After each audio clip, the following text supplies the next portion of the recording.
Diplomasi adalah salah satu cara yang digunakan oleh berbagai negara guna menjalin kerjasama antara satu negara dengan lainnya. Tujuan dari diplomasi adalah membangun citra positif terhadap suatu negara. Tak terkecuali Korea Selatan yang saat ini sedang gencar membangun citra positif bagi negaranya. Sebab sebelumnya image Korea Selatan dikenal dengan mempunyai musuh dengan negara saudaranya yaitu Korea Utara. Perang saudara ini atau dikenal juga sebagai Perang Korea terjadi pada rentan waktu 1990 sampai 1943. Secara teknis, perang kedua negara ini belum berdamai karena satu sama lain masih pada tahapan gencatan senjata. Selain itu, mengapa Korea Selatan gencar ingin membangun citra positif mereka? Hal ini disebabkan karena pemerintah Korea Selatan pula mempunyai kekhawatiran karena national branding Korea Selatan kurang diakui dan brand Korea Selatan kerap kali disalahartikan sebagai brand negara tetangga mereka yaitu Jepang. Seperti halnya Samsung diidentifikasikan sebagai merek Jepang, padahal brand smartphone terkenal ini berasal dari Korea Selatan.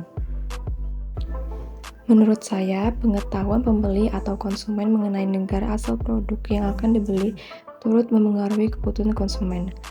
Hal inilah mengapa Korea Selatan gencar membangun national brandingnya, salah satunya adalah melalui gastrodiplomasi. Apa itu gastrodiplomasi? Gastrodiplomasi merupakan salah satu bagian dari diplomasi publik, yaitu dengan cara mengenalkan budaya kuliner dari suatu negara. Pada gastrodiplomasi, biasanya kuliner tradisional dari suatu negara dipamerkan melalui festival kuliner maupun jamuan tamu negara. Korea Selatan adalah negara yang berlokasikan di Asia Timur. Korea Selatan memulai gastrodiplomasi pada tahun 2009 setelah melihat Thailand sukses melakukan gastrodiplomasi. Lalu, kenapa Korea Selatan memilih melakukan gastrodiplomasi?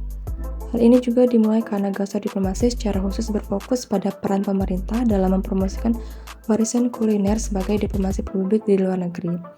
Salah satu makanan yang dijadikan sebagai ikon gastrodiplomasi Korea Selatan adalah kimchi. Kimchi adalah makanan tradisional Korea berupa asinan sayur hasil fermentasi yang diberi bumbu pedas. Setelah digarami dan dicuci, sayuran dicampur dengan bumbu yang dibuat dari udang keril, kecap ikan, bawang putih, jahe, dan bubuk cabai merah. Bagi orang Korea, kimchi adalah kebanggaan nasional bagi mereka.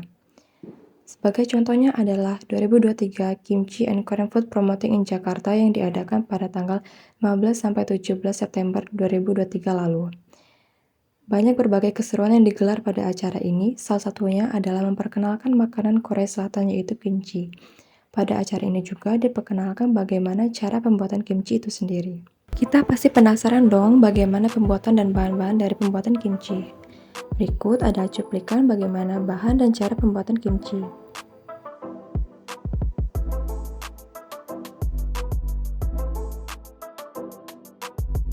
Kemudian berikut aspek gastronomi dari makanan kimchi. Yang pertama yaitu universally delicious.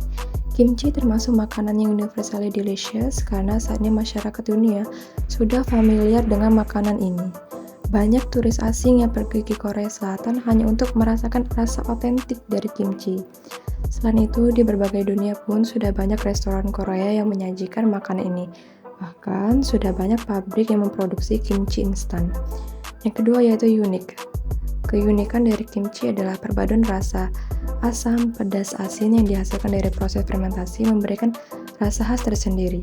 Kimchi sangat cocok khususnya untuk orang-orang yang menyukai makanan fermentasi seperti pickles atau acar. Yang ketiga yaitu aesthetically pleasing. Secara estetika, penyajian kimchi juga terlihat enak. Menurut pendapat saya, kimchi terlihat sangat menggugah selera dan kelihatan segar. Yang keempat adalah promoting culture. Bagi pemerintah Korea Selatan, gastrodiplomasi adalah salah satu cara yang digunakan untuk menyebarkan program Hansik atau K-food melalui percampuran rasa kimchi berupa pedas, asin, asam untuk menarik minat masyarakat internasional. Dalam hal ini mempromosikan budaya kuliner khas Korea Selatan. Selain itu, program Hansik Kimchi Diplomasi pun tak hanya ditujukan untuk mempromosikan budaya, akan tetapi juga turut mempromosikan sejarah, tradisi, warisan masakan Korea, dan manfaat dari masakan Korea khas ini.